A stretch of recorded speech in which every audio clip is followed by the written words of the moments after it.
هر یو سړی په خپله باندې خپل حساب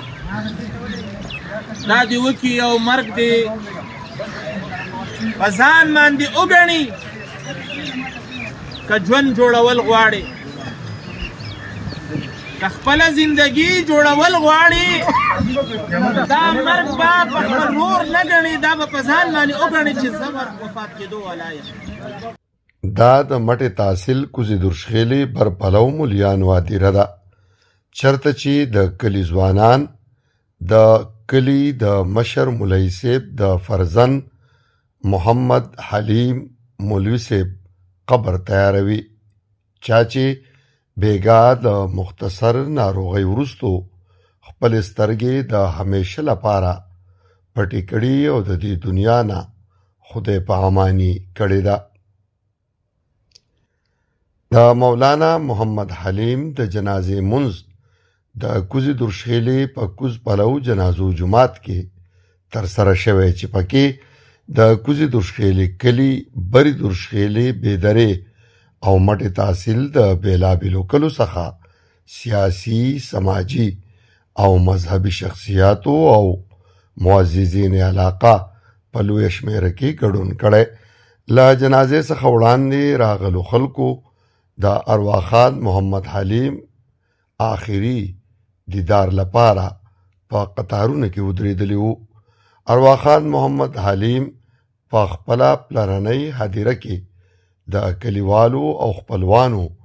د اوښکو او سلګو سره سم سپارل شوی دی. د دې دعا سره چې الله پاک دې مرحوم محمد حلیم ته جنت الفردوس او پاتې خپلوانو ته د دغه درون غم د زغملو وس او توان ورکړي. آمین ثم آمین. د انډس نیوز نیټورک له خوا ټولو کتونکو او اوریدونکو څخه د دعاګانو خواست کوو. کیمرامین امان الله سره حبیب الله همدرد،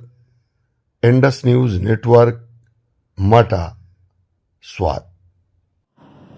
ژوندون بدر لخاورې ژوندون بدر لخاورې کړي تیار برازي یو وار برازي مرګ یو وار برازي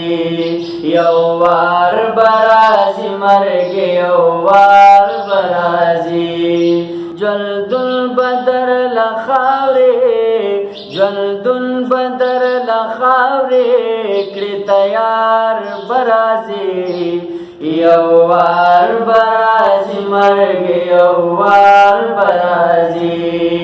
یو وار برازي مرګ یو وار برازي. باور د دې دنیا په ژوندونو لکړي نادانا نشل شوا نه بشل شي دا بپاتی شلتانا گمان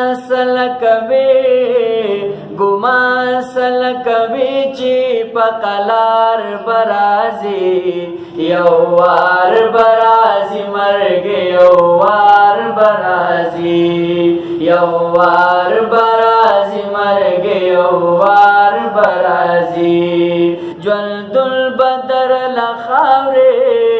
ژوندون بدر لخاورې کړي تیار برازي یو وار برازي مرګ یو وار برازي یو وار برازي مرګ یو وار برازي چې سالري هغلا مرګ کلا خلاصي دیشي چې وخت د مرګ راشي بیا تر کلا تختې دیشي پدیلی دلیلارا پدیلی دلیلارا وار پوار برازی یو وار برازی مرگ یو وار برازی یو وار برازی مرگ یو وار برازی